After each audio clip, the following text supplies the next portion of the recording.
Buenas tardes, mi nombre es Carolina Lucumel Ancilla. Les voy a hablar sobre las herramientas manuales y de potencia, que son utensilios de trabajos utilizados en las empresas y en muchas actividades laborales. Estas herramientas se clasifican en herramientas de mano, como son martillos, mansos, cinceles, cuchillos, destornilladores, alicates, hachas, entre otras. Las herramientas manuales mecánicas, como son taladros, soldadores, sierras, candilejas.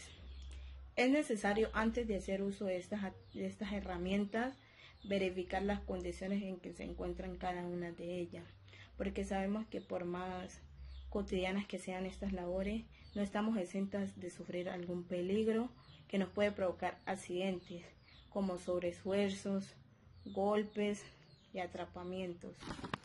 Buenas tardes, mi nombre es Natalia Castaño y les voy a hablar un poco sobre los equipos que se utilizan en la medición de la corriente eléctrica. El primero de ellos es el amperímetro. Este nos ayuda a medir la resistencia a la corriente eléctrica y su unidad es el amperio. El voltímetro nos ayuda a evaluar la tensión y se da en voltios con múltiplos de megavoltios, kilovoltios, microvoltios y milivoltios. El tercero es el ohmímetro. Es una combinación entre el voltímetro y el amperímetro, que trabaja con una batería y una resistencia. El cuarto es el multímetro. Es una mezcla entre el amperímetro, el voltímetro y el ohmímetro. Y a su vez trabaja con un conmutador, que se puede seleccionar sus funciones dependiendo de la corriente que vamos a utilizar. Por último se encuentra el osciloscopio, que es capaz de presentar los resultados por medio de gráficas, facilitando la visualización de los eventos inusuales en las corrientes eléctricas. Muchas gracias. Mi nombre es Miriam Chacua y les voy a hablar sobre los riesgos eléctricos. El riesgo eléctrico es toda posibilidad que circule la corriente eléctrica por todo el cuerpo. A pesar de que la tengamos controlada, siempre existe la posibilidad de que ocurra un accidente. Por eso se optan por unas medidas preventivas básicas, que son las siguientes. En cuanto al personal, debe ser apto física y psíquicamente, al igual que debe ser muy competente. En cuanto a la normalización, el diseño y ejecución deben ser acopladas o acordes a la legislación vigente. Las instalaciones de equipos deben de optar por herramientas y materiales apropiados. Los mantenimientos se deben realizar periódicamente. La autorización y supervisión debe ser realizado por personal competente. También el bloqueo y señalización de estos procedimientos son muy importantes para informar y evitar la acción de terceras personas. Los procedimientos de emergencia se deben de tener muy en cuanto a esos riesgos eléctricos. Los equipos de protección personal también son de suma importancia. Los elementos de protección personal y colectiva, como las barreras, las envolturas, las cintas, señalización y conos, son muy importantes, ya que ayudan a delimitar el área de trabajo o de peligro. También se debe tener en cuenta que la protección contra contactos directos se debe realizar en tres formas, que viene siendo el alejamiento de partes activas de la instalación, la interposición de obstáculos y también el recubrimiento de las partes activas de la instalación. Es muy importante tener en cuenta todas esas medidas preventivas para así minimizar y controlar los riesgos eléctricos. Buenas tardes, mi nombre es Jacqueline García Rodríguez. Complementando el aporte de mi compañera, es muy importante tener en cuenta también las 5 reglas de oro para la prevención de riesgo eléctrico, ya que estas son el procedimiento más común y garantizan seguridad en los trabajos eléctricos cuando son realizados por personal sin conocimiento de los mismos.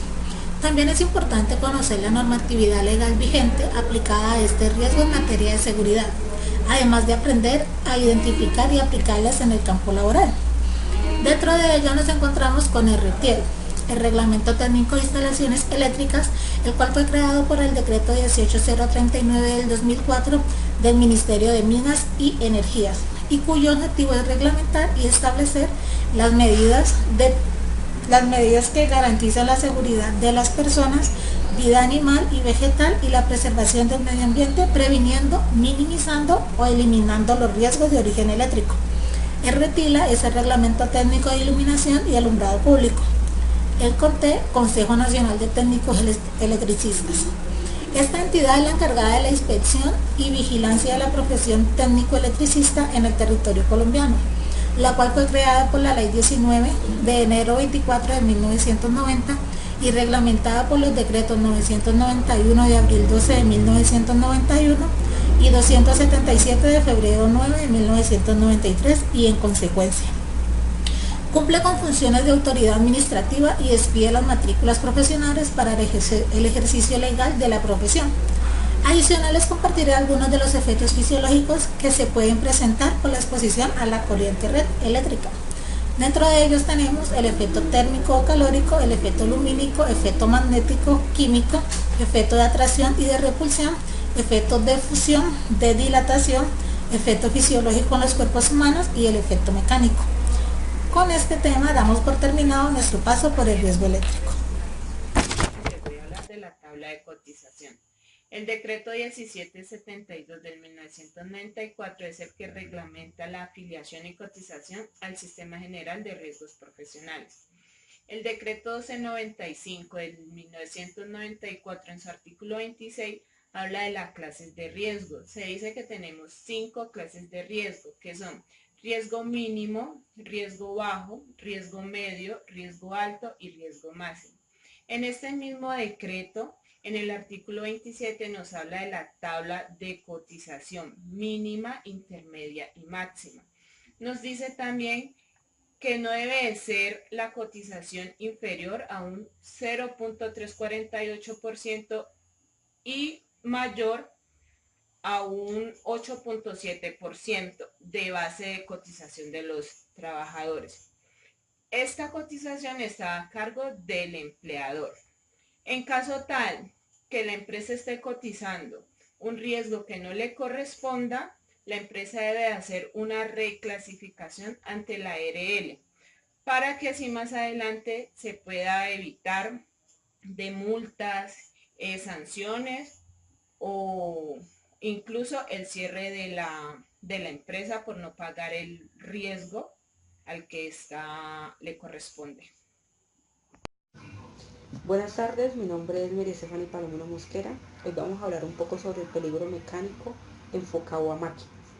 Desde el surgimiento de la norma 2400 de 1979, el Estatuto de Seguridad, se han venido brindando varios lineamientos enfocados a la seguridad con máquinas, con el objeto de prevenir accidentes de trabajo y garantizar la integridad y la seguridad de nuestros colaboradores. Dentro de esta norma se han brindado unos lineamientos integrados a la máquina, para los cuales encontramos lo que son guardas fijas y guardas móviles. Estas guardas fijas son aquellas que no pueden ser removidas con facilidad y que requerimos del uso de una herramienta adicional para poderlas remover, es decir, que con nuestra fuerza natural no podemos moverlas.